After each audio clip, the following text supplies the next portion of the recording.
Memasuki musim penghujan, aktivitas penyeberangan Sungai Jeneberang Tamalalang Goa Daeng Tata Makassar masih ramai diminati para pengendara roda 2. Pasalnya, penyeberangan ini merupakan alternatif tercepat untuk menuju lokasi tujuan.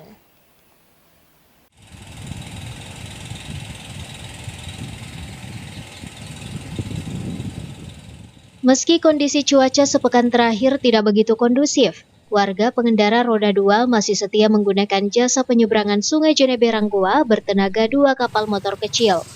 Penyeberangan yang menghubungkan antara Tamalalang Kabupaten Goa dengan Daeng Tata 3 Kota Makassar masih ramai aktivitas.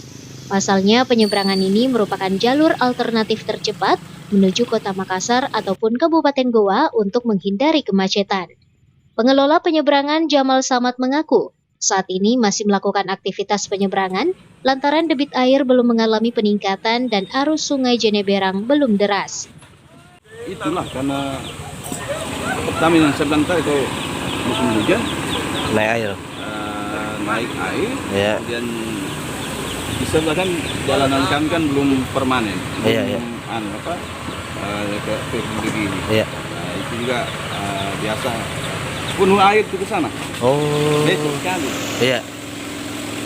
Kendalanya juga ini naik turunnya. Nah, turunnya dia. Iya. Itu. Setelah itu kalau musim hujan, Iya. susah mau naiknya itu. Oh, iya. Iya, itu. Diketahui saat musim penghujan, debit air Sungai Jeneberang kerap melebihi dari bantaran sungai hingga 5 meter ke daratan. Oleh sebab itu, warga diharap lebih waspada untuk beraktivitas di perairan Sungai Jeneberang. Rusma Wandirara, Slebes TV.